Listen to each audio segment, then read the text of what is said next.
అందరికీ నమస్కారం. Welcome to Pathashala. నేను మీ దుర్గా ప్రసాద్.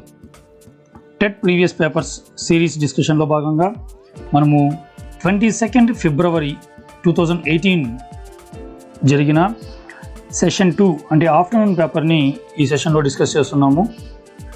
మనకు ఎవ్రీ టెట్ పేపర్లో నుంచి కూడా మనకు 24 కంటెంట్ బిట్స్ ఉంటాయి. ఈ సెషన్ మీకు రివిజన్ ఆఫ్ కాన్సెప్ట్స్కి ఉపయోగపడుతుంది, అలాగే ఒక ప్రాక్టీస్ టెస్ట్గా కూడా ఉపయోగపడుతుంది అన్నమాట. కాబట్టి క్వశ్చన్ డిస్ప్లే అయిన వెంటనే మీరు వీడియో పాజ్ చేసి ఆ క్వశ్చన్కి answer less than a minute రాబట్టడానికి ప్రయత్నించండి. 1 నిమిషం లోపల మీరు సమాధానం రాబట్టడానికి ప్రయత్నించండి. Then you can check your answer. So ఒక టెస్ట్ లాగా తీసుకునేసి చేయడానికి ప్రయత్నించండి. So let's begin the session. Question number 91. If m equal to 3 and n equal to 2, then the value of m power n minus n power m. m equal to 3 ఇచ్చారు, n value 2 ఇచ్చారు. మనము m power n minus n power m కనుక్కోవాలి. So just substituting the values అన్నమాట, ఆ విలువల్ని ప్రతిక్షేపించాలి. m power n minus n power m. m value 3 కాబట్టి 3 power n value is 2 minus again n power m అన్నారు కాబట్టి n value is 2 power m value is 3. So very simple thing, 3 square అంటే 9 minus 2 cube అంటే 8. 9 minus 8 gives you 1. So option number 1 is the correct answer. Next question. Additive inverse of minus 3/5. Minus 3/5 యొక్క సంకలన విలోమము. So సంకలన విలోమము, గుణకార విలోమముల మీద మనకు ఖచ్చితంగా every డేట్లోనూ question రావడం జరుగుతుంది, గమనించగలరు. So ఏ యొక్క సంకలన విలోమం మైనస్ ఏ అవుతుంది, మరి మైనస్ ఏ యొక్క సంకలన విలోమం ఏ అవుతుంది అన్నమాట. అంటే A plus of minus A equal to 0 కాబట్టి ఏ అనేది మైనస్ ఏ యొక్క సంకలన విలోమం అవుతుంది, మరి మైనస్ ఏ అనేది ఏ యొక్క సంకలన విలోమం అవుతుంది అన్నమాట. అంటే జస్ట్ గుర్తులో మార్పు ఉంటుంది అంతే, ఇంకెటువంటి మార్పు ఉండదు. కాబట్టి మైనస్ 3/5 యొక్క సంకలన విలోమం అడిగినప్పుడు డైరెక్ట్గా మనము 3/5 అనేటువంటి ఆప్షన్ని చూస్ చేసుకోవచ్చు. Option number 3. Next question 93. 2 అకర్ణీయ సంఖ్యల మొత్తం 12, అందులో 1 మైనస్ 1/2 అయినా మరొక సంఖ్య ఎంత? సో 2 అకర్ణీయ సంఖ్యల మొత్తం అడిగారు, మొత్తం ఇచ్చారు. సో ఎంత అంటే 12. సో 2 అకర్ణీయ సంఖ్యల్ని మనము మొత్తం చేస్తే 12 వస్తుందండి. అందులో 1 మైనస్ 1/2 అన్నారు. ఆ 2 అకర్ణీయ సంఖ్యల్లో 1 మైనస్ హాఫ్. మరి మరొక సంఖ్య ఎంత అంటే అక్కడ మనకు తెలియదు కాబట్టి మనం ఎక్స్ అనుకుంటాం అన్నమాట. సో ఇది minus half plus x is equal to 12. Minus హాఫ్కి ఎంత కలిపితే 12 వస్తుంది. Okay, let us find out. X is equal to 12. ఈ మైనస్ హాఫ్ని మనము ఇటువైపుకి ఎలా ఈక్వల్ టు అటు సైడ్ పంపించినట్లయితే, ఆర్హెచ్ఎస్ పంపించినట్లయితే మనకు ప్లస్ హాఫ్ అవుతుంది అన్నమాట.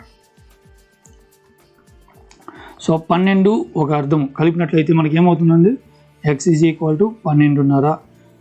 12 ఒక హాఫ్ కలిపితే 12.5 అవుతుంది.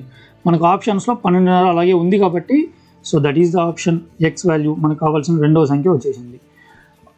ఆప్షన్స్లో కనుక మిశ్రమ భిన్నం లేకుండా అపక్రమ భిన్నం ఇచ్చింటే మనము దీన్ని కూడా మార్చాల్సి ఉంటుంది అన్నమాట. 12.5ని మనం అపక్రమ భిన్నంగా మార్చినట్లయితే 25/2 వస్తుంది. So that's it. Next question number 94. ఒక సంఖ్య యొక్క 4 రెట్ల నుంచి 5 తగ్గించిన అది 19కు సమానమైన ఆ సంఖ్య ఎంత అన్నారు. సో ఒక సంఖ్య యొక్క 4 రెట్ల నుండి 5ని తగ్గించాలి. సంఖ్య ఏందో తెలియదు కాబట్టి మనకు తెలియని సంఖ్యను ఎక్స్ అనుకుంటాం. సో ఇప్పుడు సంఖ్య యొక్క 4 రెట్ల నుంచి అంటే సంఖ్యని 4 రెట్లు చేయాలి. So 4 times the number. 4 times the number is nothing but 4 times x అంటే 4x అవుతుంది. దీని నుండి మనం ఏం చేయాలి, 5 తగ్గించిన అన్నారు కాబట్టి 5ని తీసివేయాలి.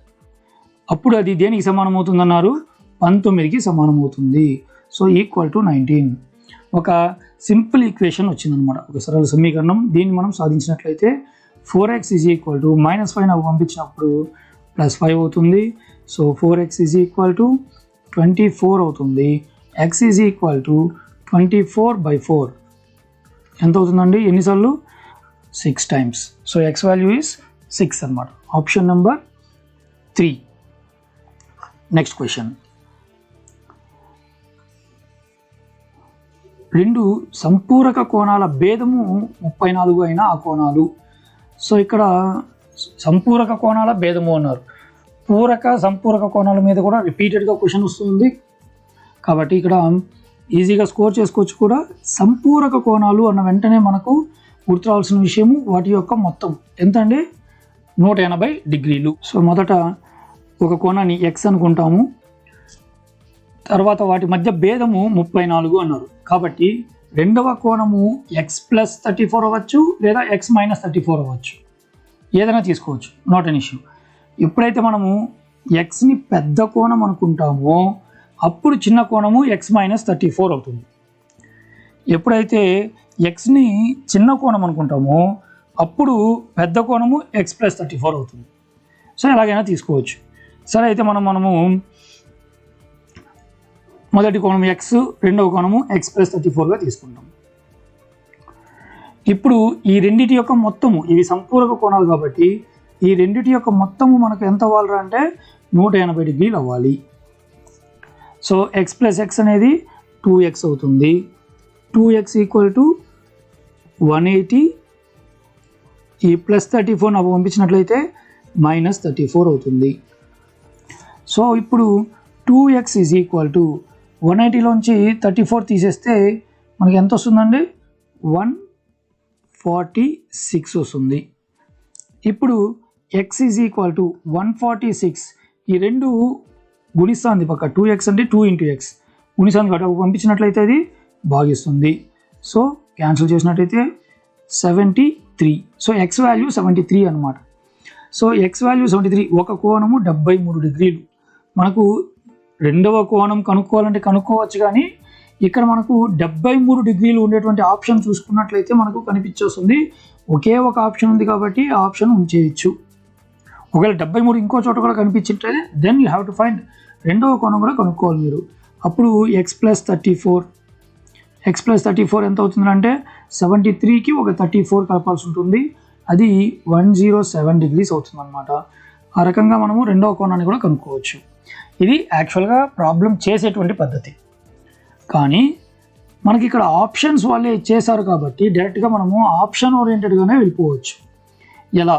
ఫస్ట్ మనకు తెలియాల్సింది ఏంటంటే సంపూరక కోణాలు అంటే 180 డిగ్రీలు. వీటన్నిటిలోనూ మొత్తం 180 డిగ్రీలు ఉన్నాయా లేవా అనేది చూడాలి. 108 ఒక 72, 180 అవుతుంది. 117 ఒక 63, 170, 180 అవుతుంది. ఇది కూడా 180 అవుతుంది. 130, 50, 180 అవుతుంది. సో ఇవన్నీ 180 అవుతున్నాయి కాబట్టి ఇవన్నీ సంపూరక కోణాలు అవుతాయి. మరి మనకు కావాల్సిన సంపూరక కోణాల యొక్క భేదం ఎంత అంటే 34 డిగ్రీలు. కాబట్టి ఆ 34 డిగ్రీల భేదాన్ని మనం చెక్ చేయాలన్నమాట. సో 34 డిగ్రీల భేదం ఎక్కడ వస్తుంది? ఈ రెండింటిని తీసివేత చేసినట్లయితే 108 నుంచి 72ని తీసేసినట్లయితే ఎంత వస్తుంది? 36 వస్తుంది. సో మనకు 34 కావాలి, ఇది కాదు. దెన్ 117లో నుంచి 63ని తీసేసినట్లయితే 70, 30, సో 54 అవుతుంది. 54, 40, 54 డిగ్రీస్ అవుతుంది. నెక్స్ట్ 107లోంచి 73 తీసేస్తే 34 డిగ్రీస్ అవుతుంది. సో ఇది మనకు కావాల్సినటువంటి కోణాలు 34 డిగ్రీస్. సో ఆ రకంగా మనం చూసుకున్నట్లయితే ఆప్షన్స్ నుంచి చేసేయచ్చు, కానీ ఒక ప్రాబ్లం చేయగలిగిన విధానం కూడా, కాన్సెప్ట్ కూడా మనకు తెలిసి ఉండాలన్నమాట. Let us see the next question. Question number 96. ప్రక్క పటం నుండి యాంగిల్ ఏసీబీకి సమానమైనది డిగ్రీలలో. సో ఇక చూసినట్లయితే ట్రయాంగిల్ ఏబీసీ ఇచ్చినారు. ఒక బాహ్య కోణం ఉంది 123 డిగ్రీస్. సో ఎక్స్ ఉంది, 56 ఉంది. ప్లస్ పటం చూసిన వెంటనే మనము డైరెక్ట్గా మనము ఎక్స్ని కనుక్కునేయచ్చు కదండి. ఎలా చేస్తారండి? మనం కనుక్కోవాల్సింది ఎక్సేనా? ఖచ్చితంగా మనం కనుక్కోవాల్సింది ఎక్స్ కాదు, మనం కనుక్కోమనేటువంటి కోణము యాంగిల్ ఏసీబీ. ఏసీబీ అంటే ఎక్కడ రావాలంటే కోణము ఇక్కడ వస్తుందన్నమాట. ఏసీబీ అంటే ఇది వీటి మధ్యలో ఉంటుంది, ఏసీబీ. సో వీటి మధ్యలో ఉన్నటువంటి కోణము సి. ఈ కోణం కనుక్కోవాలి మనం. సో దీన్ని కనుక్కోవడానికి మనము దీన్ని వై అనుకుంటాం. సో ఇప్పుడు బాహ్య కోణము అనే కాన్సెప్ట్ ఉపయోగించి అంతరాభిముఖ కోణాల మొత్తం నుంచి ఎక్స్ కనుక్కొని తర్వాత త్రిభుజంలో కోణాల మొత్తం కనుక్కోవడం ఒక పద్ధతి. అది అవసరం లేదు. అంతకంటే సింపుల్గా ఈ రెండు కోణాలని తీసుకున్నట్లయితే, ఏ రెండు, వై అండ్ 123, ఈ రెండు తీసుకున్నట్లయితే అవి ఏమవుతాయి అంటే రేఖీయ ద్వయం అవుతాయి. లీనియర్ పెయిర్ అంటారు. రేఖీయ ద్వయం అంటే ఒకే సరళ రేఖ మీద ఏర్పడుతున్నటువంటి రెండు కోణాలు, వాటి యొక్క మొత్తం ఎల్లప్పుడూ కూడా 180 డిగ్రీలు ఉంటుందన్నమాట. సో మనం చూసినట్టు కనుక్కోవచ్చు, ఒక అర్ధవృత్తం లాగా ఉన్నాయి. సో ఇప్పుడు డైరెక్ట్గా మనకు వై విలువని కనుక్కోవచ్చు.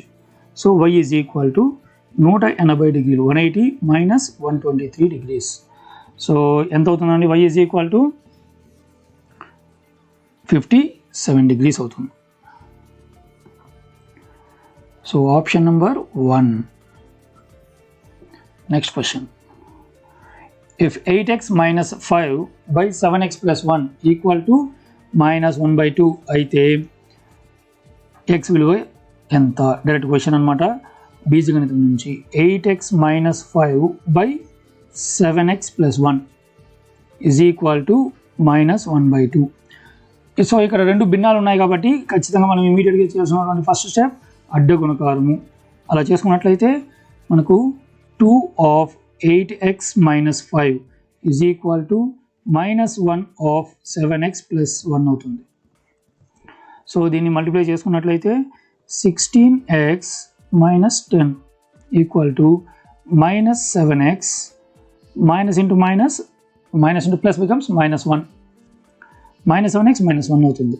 సో x పదాలు ఒకవైపు తీసుకున్నట్లయితే 16x, ఈ మైనస్ 7x ఇప్పుడు వచ్చినట్లయితే ప్లస్ 7x అవుతుంది, ఈక్వల్ టు ఇవొక -1 ఉంది, -10 నాకు తీసుకొని పోయినట్లయితే ప్లస్ 10 అవుతుంది.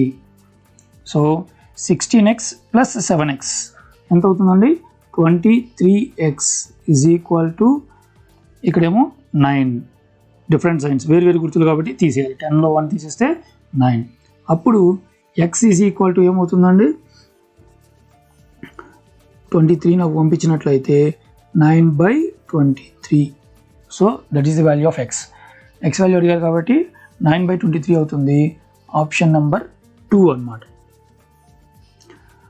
Next question.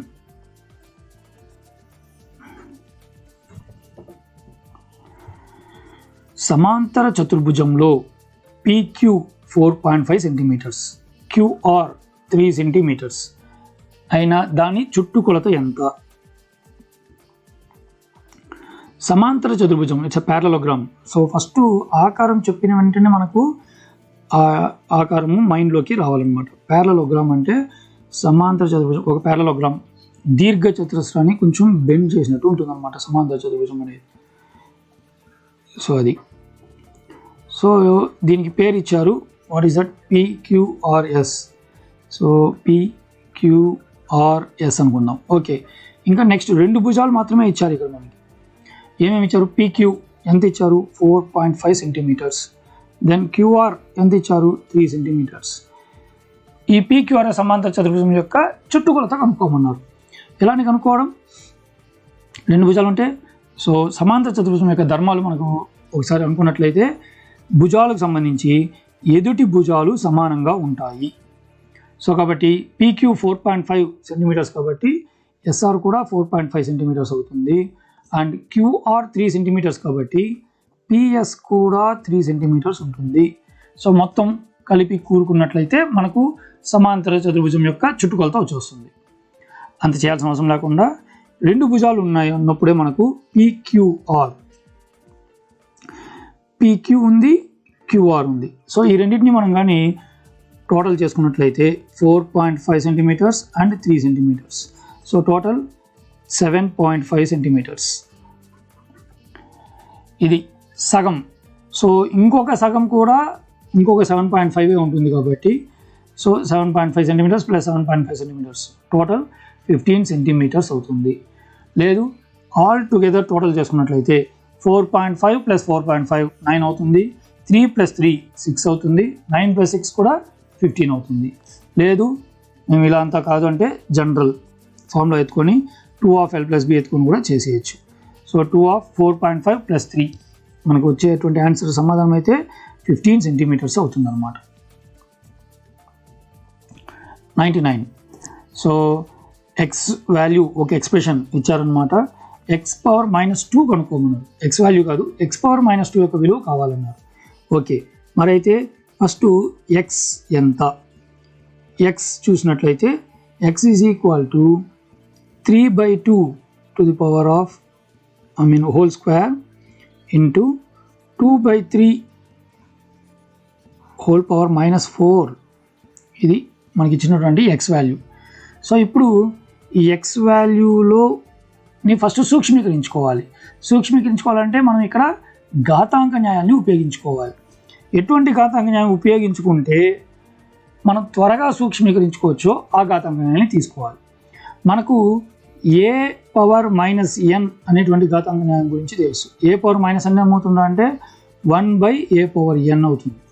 దీన్ని నేను మా స్టూడెంట్స్కి ఇంకొంచెం మాడిఫై చేసి చెప్తుంటాము. భిన్నం వచ్చినప్పుడు ఎలా అప్లై చేసుకుంటాము.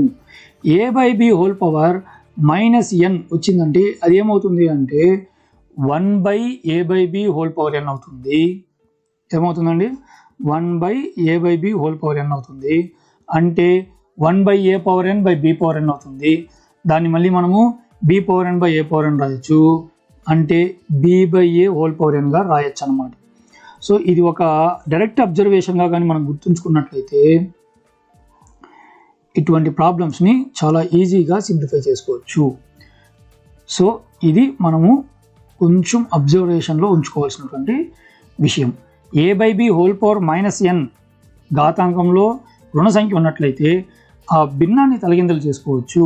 b/a హోల్ పవర్ n అయిపోతుంది. సో ఇప్పుడు మనకు ఏమవుతుంది అని చూసినట్లయితే మొదటి భిన్నాన్ని అలాగే రాసుకుంటాం. 3/2 హోల్ స్క్వేర్ ఇంటూ ఇది ఈ a/b హోల్ పవర్ -4 అని ఉండేదాన్ని b/a హోల్ పవర్ -4గా రాసుకుంటాం. b/a అంటే 3/2 హోల్ పవర్ -4 అనేది 4 అవుతుంది. సో ఇది మనం నెక్స్ట్. సో ఇక్కడ చూసినట్లయితే x ఈజ్ ఈక్వల్ టు ఇప్పుడు మనము ఇంకొక ఘాతాంక న్యాయాన్ని వాడుకోవచ్చు. ఏది? a/m into a/n is equal to a/m+n. భూములు రెండు కూడా ఒకే భూములు గుణకారంలో ఉన్నాయి కాబట్టి సో ఇప్పుడు మనం చేసినట్లయితే 3/2 హోల్ పవర్ 2 + 4 అవుతుంది. అంటే 3/2 హోల్ పవర్ 6. ఇది ఎక్స్ విలువ. మనకు ఎక్స్ విలువ వచ్చేసింది 3/2 హోల్ పవర్ 6. కానీ వాళ్ళు అడిగింది ఏంటి? X power -2. అంటే ఎక్స్కి మళ్ళీ మనము పవర్ -2 రాయాల్సి ఉందన్నమాట.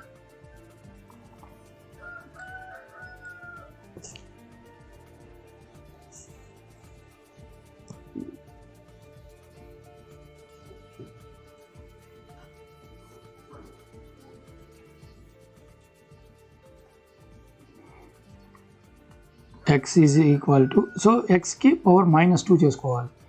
అంటే ఏమొస్తుంది మనకి? 3/2 హోల్ పవర్ 6. ఇది ఎక్స్ వాల్యూ. దీనికి మళ్ళీ మనము హోల్ పవర్ -2 చేయాలి. మొత్తానికి పవర్ -2. సో ఇప్పుడు మనం ఉపయోగించాల్సిన ఘాతాంక న్యాయం ఏంటంటే a/m into b/m is equal to a/m whole power n is equal to a/mn. So ఈ రెండు గుణించబడతాయి. అదేవిధంగా 6 అండ్ -2 కూడా గుణించబడుతుంది అన్నమాట. 3/2 హోల్ పవర్ ఆ రెండులో అయితే 12 మైనస్ ఉంది కాబట్టి -12 వస్తుంది. సో ఇది x పవర్ -2 యొక్క విలువ. 3/2 హోల్ పవర్ -12 ఉందండి ఆప్షన్స్లో. 3/2 హోల్ పవర్ -12 లేదు. సో మళ్ళీ మనం ఏం చేస్తాం అంటే మనకు మొదట చెప్పుకున్నటువంటి ఈ ప్రిన్సిపల్ని అప్లై చేద్దాం. సో పవర్లో -n అనేది రిమూవ్ చేద్దాం. అలా రిమూవ్ చేసినట్లయితే ఇది ఏమవుతుంది? తలకిందులు అవుతుంది. 2/3 టు ది పవర్ ఆఫ్ 12 అవుతుంది. ఈ ఆప్షన్ ఉందా అండి? 2/3 హోల్ పవర్ 12 ఆప్షన్ నెంబర్ 2లో ఉంది. ఎస్. సో మనము ఏ ఆప్షన్ దగ్గర కావాలనుకుంటే ఆ ఆప్షన్ దగ్గరికి మనం మార్చుకోవచ్చు అనమాట. నెక్స్ట్ క్వశ్చన్ మరొకసారి వినండి. ఈ క్వశ్చన్ డౌట్ ఉన్నట్లయితే క్వశ్చన్ నెంబర్ 99 రివైండ్ చేసి మరొకసారి వినండి. క్వశ్చన్ నెంబర్ 100 స్టాండర్డ్ ఫ్రమ్ ప్రామాణిక రూపం. సో ప్రామాణిక రూపం మీద కూడా చాలా రిపీటెడ్గా క్వశ్చన్స్ ఉన్నాయి. మరి మనకి ఇచ్చినటువంటి సంఖ్యను చూసినట్లయితే 0.0000529. ప్రామాణిక రూపంలో ఎప్పుడు కూడా ఒక్క స్థానం తర్వాత పాయింట్ ఉండాలి. అంటే మనం పాయింట్ని జరుపుకోవాలి. ఎక్కడికి? ఇక్కడ నుంచి 1 2 3 4 5 ఈ ప్లేస్కి జరపాలన్నమాట. 5.29 ఉంటుంది పాయింట్గా నాకు తీసుకొచ్చినట్టు. ఎన్ని స్థానాలు జరిపినాము? 5 ప్లేసెస్ జరిపినాము కదండి. ఇక్కడ నుంచి 1 2 3 4 5 ప్లేసెస్ జరిపినాము. కాబట్టి ఇంటూ 10 పవర్ 5 zeros ఉంటే 5 ఇది దశాంశ స్థానం కాబట్టి -5 వస్తాం అన్నమాట. నెక్స్ట్ క్వశ్చన్ 5:8 మరియు 3:7ల బహుళ నిష్పత్తి. సో బహుళ నిష్పత్తి ఇది చూసినట్లయితే ఏం చేయాలి? 5:8 మరియు 3:7 వీటి యొక్క బహుళ నిష్పత్తి దేనికి సమానం అవుతుందంటే 45:xకి సమానం అవుతుంది. వీటి యొక్క బహుళ నిష్పత్తి ఎలా చేస్తామండి? ఇక్కడ పొరపాటున అంతిమ లబ్ధం మధ్యమ లబ్ధం ఎత్తుకోకూడదు. సో రెండు నిష్పత్తుల్లోని మొదటి పదాలు చివరి పదాలు ఇలా వస్తుందన్నమాట. సో 5 × 3 8 × 7 ఇది నిష్పత్తి. ఏం నిష్పత్తి? బహుళ నిష్పత్తి. దేనికి సమానము? 45:xకు సమానం అవుతుంది. ఇప్పుడు రెండు నిష్పత్తులు సమానంగా ఉంది. చూడండి, ఈక్వల్ టుకి LHSలో ఒక నిష్పత్తి ఉంది, RHSలో ఒక నిష్పత్తి ఉంది. ఈ రెండు నిష్పత్తులు సమానమైనప్పుడు ఇవి అనుపాతంలో ఉంటాయి. అప్పుడు మనము అంత్యముల లబ్ధం = మధ్యముల లబ్ధం కాన్సెప్ట్ చేయొచ్చు. నాన్ మ్యాథ్స్ స్టూడెంట్స్ ఇక్కడ కన్ఫ్యూజ్ అవుతుంటారు అన్నమాట. ఎక్కడ అంతిమ లబ్ధం చేయాలి అనేది. రెండు నిష్పత్తులు సమానమైనప్పుడు మాత్రమే అంతిమ లబ్ధం మధ్యమ లబ్ధం తీసుకోవాలి. సో ఇప్పుడు నేను x ఉండేటువంటి పదం తీసుకుంటాను. x × 5 × 3 = 8 × 7 × 45. సో x ఏమవుతుందంటే 8 × 7 × 45 బై ఇక్కడ మనకు 5 × 3 ఉంది కాబట్టి ఇప్పుడు తీసుకొచ్చినట్లయితే డివైడ్ చేస్తుంది. సో ఇక్కడ క్యాన్సిల్ చేసుకున్నట్లయితే 5 9 మళ్ళీ 3 3. ఎస్. సో 7 3 21 8. x = 168 అవుతుంది. ఆప్షన్ నెంబర్ 4 అది x విలువ. నెక్స్ట్ క్వశ్చన్ వర్గమూలాల నుంచి √9604 విలువ 98 వాళ్ళు చెప్పేశారు.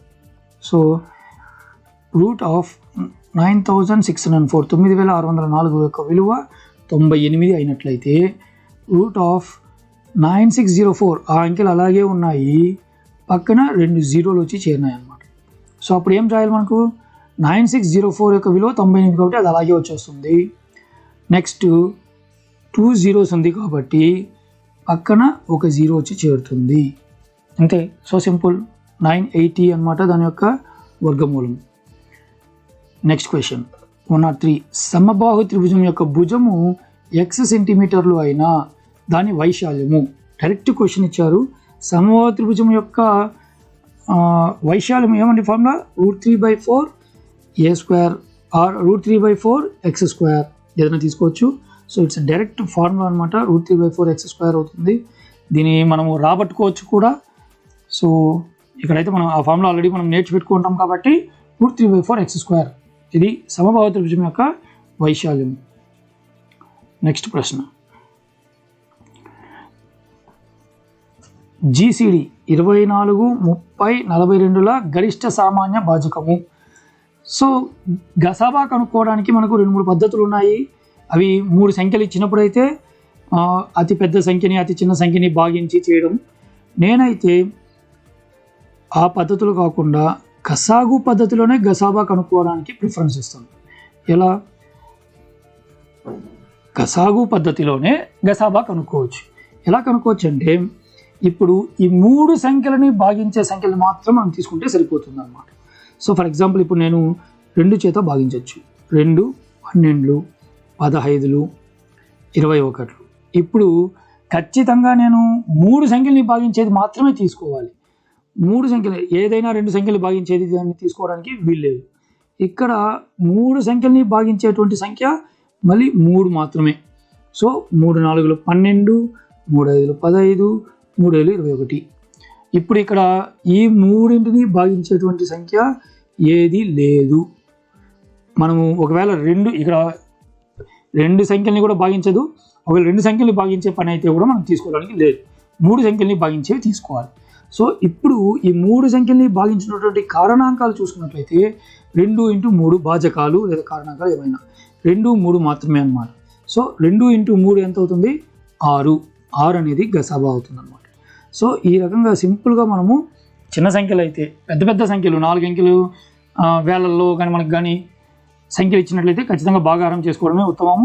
చిన్న సంఖ్యలప్పుడు ఈ పద్ధతి చాలా సులభంగా ఉంటుంది. Next question.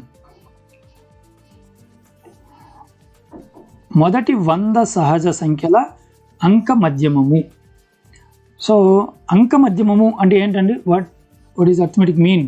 అంక మధ్యమము అంటే రాసుల మొత్తం బై రాసుల సంఖ్య. ఇది అసలు విషయం. రాసుల మొత్తం బై రాసుల సంఖ్య చేసినట్లయితే మనకు అంక మధ్యమం వస్తుంది. దాన్ని మనము సగటు అంటాం. సో ఇప్పుడు మొదటి 100 సహజ సంఖ్యల సగటు కావాలి అంటే 1 నుంచి 100 వరకు అన్నమాట. సహజ సంఖ్యలు అంటే అవే కదండి. 1తో ఆరంభమయ్యి అనంతంగా వెళ్తూ ఉంటుంది, 1 పెరుగుతూ 100 వరకు. సో వీటి యొక్క సగటు కావాలి అంటే ఈ రాసులు మొత్తానికి కూడాలి. 1 నుంచి 100 వరకు కూడి బై ఎన్ని రాసులు ఉన్నాయో ఆ సంఖ్యతో భాగించినట్లయితే మనకు వస్తుంది. ఎలా అంది కూడడం? దానికి మనకు మొదటి n సహజ సంఖ్యల మొత్తానికి ఫార్ములా ఉంది. ఏంటని మొదటి n సహజ సంఖ్యల మొత్తము? n+1/2. ఇదే ఫార్ములాని మనము డైరెక్ట్గా సగటు కూడా వాడచ్చు అన్నమాట.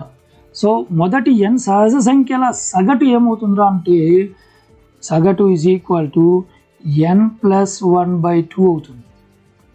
ఇది మొదటి n సహజ సంఖ్యల సగటుకు సూత్రము. ఎలా వచ్చింది? మొత్తము బై n అవుతుంది అనమాట.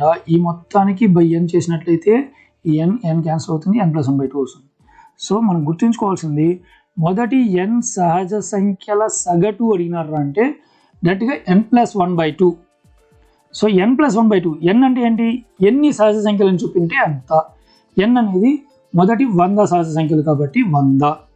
సో 100 + 1/2 అంటే 100 + 1 ఎంత అండి? 101/2. 101లో సగం ఎంత అవుతుంది? 50.5 అంటే 50.5, 50.5. సో ఇది అన్నమాట ఆప్షన్. మొదటి 100 సహజ సంఖ్యల సగటు. ఎంతవరకు అడిగినా అంతవరకు ఎత్తుకుంటే సరిపోతుంది. మొదటి 50 సహజ సంఖ్యలు అడిగితే 50 + 1/2 అవుతుంది, 50 + 1/2. ఆ రకంగా ఏదైనా చేసేయచ్చు అన్నమాట. n+1/2. 106. ఒక పౌనపున్య విభాజన తరగతి అంతరాలు ఇవ్వబడ్డాయి. మనము ఏం కనుక్కోమన్నారు అంటే ఒక తరగతి యొక్క ఎగువ హద్దు కనుక్కోమన్నారు. సో ఇక్కడ మనం గమనించాల్సిన విషయాలు ఇది 1 నుంచి 10, తర్వాతి తరగతి 11 నుంచి 20, తర్వాత తరగతి 21 నుంచి 30. ఎగువ ఇవి మనకు కనిపించేవన్నీ అవధులు అన్నమాట. మనకు అడిగింది ఎగువ హద్దు, అప్పర్ బౌండరీ. సో ఎగువ హద్దు కావాలంటే మనం ఇంకొక తరగతి రాసుకుంటాం. తర్వాత తరగతి ఏమవుతుందండి? సులభంగా అర్థం అవడం కోసం 31 నుంచి 40 అవుతుంది. మనకు కావాల్సింది 21 నుంచి 30వ తరగతి, ఇక్కడ ఉన్నటువంటి ఈ తరగతి యొక్క ఎగువ హద్దు కావాలి. ఎగువ హద్దు కావాలంటే మనము ఆ ఎగువ అవధికి తరువాతి తరగతి యొక్క దిగువ అవధికి మధ్య విలువని ఎత్తుకోవాలన్నమాట. అంటే మనకు వచ్చినటువంటి సంఖ్యలు ఏంటి? 30, 31 యొక్క సగటు అంటే రాసుల మొత్తం రాసుల సంఖ్య కాబట్టి మధ్య విలువ కావాలంటే కూడి బై 2 చేయాలి. అంటే 61/2 అంటే ఎంత అవుతుంది? 30.5. 61లో సగం 30.5 కాబట్టి 30.5. అది ఆ తరగతి యొక్క ఎగువ హద్దు అవుతుందన్నమాట 30.5. సో గుర్తుంచుకోవాల్సిన విషయం ఇక్కడ ఒకటే ఏంటంటే మనకు ఏ తరగతి యొక్క ఎగువ హద్దు కావాలన్నా ఆ తరగతి యొక్క ఎగువ అవధికి దాని తర్వాతి తరగతి యొక్క దిగువ అవధికి మధ్య విలువ కనుక్కోవాలి. అలాగే దిగువ హద్దు కూడా. ఒకవేళ ఏదన్నా ఒక తరగతికి దిగువ హద్దు అడిగితే, ఫర్ ఎగ్జాంపుల్ 11 నుంచి 20 తరగతి వరకు గల ఈ తరగతికి దిగువ హద్దు కావాలంటే ఆ తరగతి యొక్క దిగువ అవధి దాని ముందు తరగతి యొక్క ఎగువ అవధులు తీసుకోవాలి. అంటే దాని దగ్గర విలువ ఏది ఉందో దాన్ని ఎత్తుకోవాల్సి ఉంటుందన్నమాట. 11కు 20 దగ్గరన 10 దగ్గరన చూసే 10, 11, 10 ఎత్తుకొని మధ్య విలువ కనుక్కోవాలి. సో ఇక్కడ 30 చూసినట్టు 30 దాని తర్వాత విలువ 31 వాటి యొక్క మధ్య విలువ కనుక్కోవాలన్నమాట. సో ఆ రకంగా. నెక్స్ట్ 107. 2 చతురస్రాల చుట్టుకొలతల నిష్పత్తి 2:3 అయినా వాటి వైశాల్యముల నిష్పత్తి ఎంత? సో చతురస్రాల చుట్టుకొలతల నిష్పత్తి ఇచ్చారు కాబట్టి వాటి వైశాల్యాలు కనుక్కోవడానికి పెద్ద ఇబ్బంది పడాల్సిన పని లేదు. ఇక్కడ డైరెక్ట్ విషయాలు కూడా ఉన్నాయి, వీటిని మనము గుర్తుంచుకుంటే బాగుంటుంది. పాయింట్ నెంబర్ 1, ఇప్పుడు ఎప్పుడు కూడా ఇక్కడ చూసినట్లయితే చతురస్రం యొక్క భుజాల నిష్పత్తులు,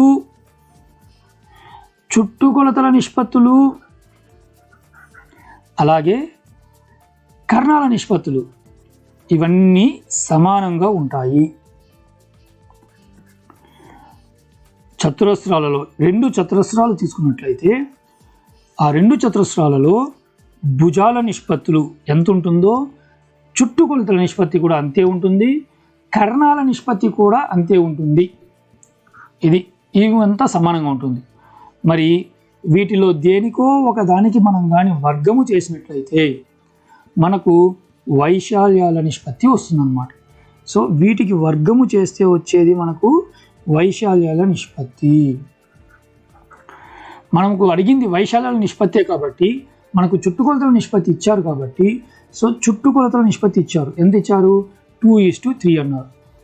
సో దీన్ని మనం వర్గము చేసినట్లయితే ఏమవుతుంది?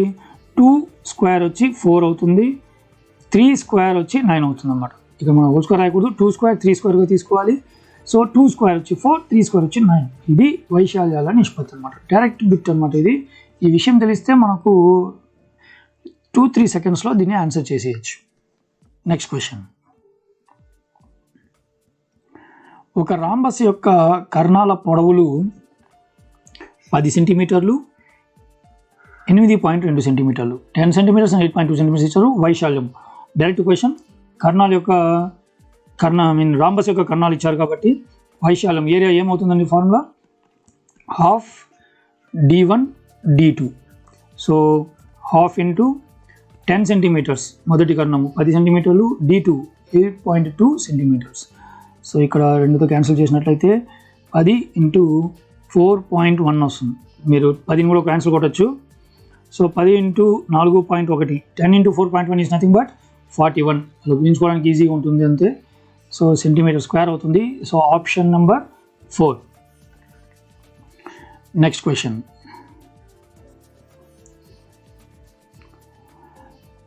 మీడియన్ మొదటి 6 ప్రధాన సంఖ్యల మధ్యగతం అడిగారు. మధ్యగతం కనుక్కోవాలంటే మొదట మనము ప్రధాన సంఖ్యలు తీసుకోవాలి. ఎన్ని ప్రధాన సంఖ్యలు? 6 ప్రధాన సంఖ్యలు. 6 ప్రధాన సంఖ్యలు ఎక్కడి నుంచి స్టార్ట్ అవుతాయండి? మొదటి ప్రధాన సంఖ్య ఏది?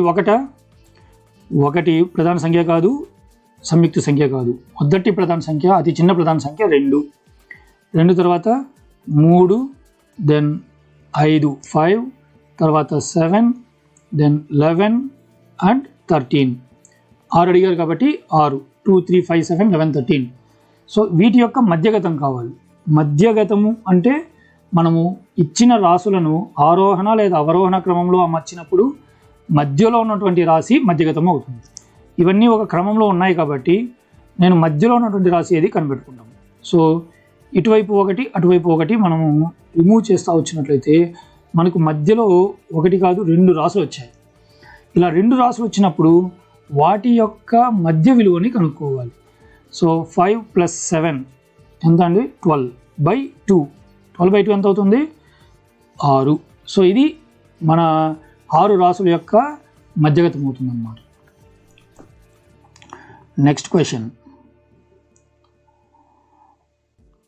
0.74 బార్ ఒక దశాంశాన్ని ఇచ్చారు మనకు, దశాంశ సంఖ్యని. 0.74 బార్ యొక్క వ్యవధి మరియు అవధిల మధ్య గల తేడా. So difference between period and periodicity. ఇక్కడ వ్యవధి అవధి అనేటువంటి పదాలను మనం బాగా గుర్తుంచుకోవాలి. వ్యవధి అంటే బార్ కింద ఉన్నటువంటి అంకెలు అలాగే తీసుకోవడం అన్నమాట. సో అది వ్యవధి. వ్యవధి ఎంత అంటే బార్ కింద ఉన్నటువంటి అంకెలు ఏవేవి? 7, 4 అంటే 74 వ్యవధి అయింది. మరి అవధి ఎంత? అవధి ఎంత అంటే పునరావృతం అయ్యేటువంటి అంకెల సంఖ్య. బార్ కింద ఎన్ని అంకెలు ఉన్నాయి? సో ఎన్ని అంకెలు ఉన్నాయండి? 7, 4 అనే 2 అంకెలు ఉన్నాయి కాబట్టి అవధి 2. సో 74 ఈ 2, దీన్ని మనము పీరియడ్ అంటారు, దీన్ని మనము పీరియాడిసిటీ అంటాం. సో అవధి వ్యవధి వీటి మధ్య యొక్క తేడా ఎంత అని అడిగినారు, అంటే వ్యత్యాసం, అంటే డిఫరెన్స్, భేదము ఎంత అవుతుందండి? 74లోంచి 72ని తీసేసిన, 2ని తీసేసినట్టయితే 72. Option number 1. Next question.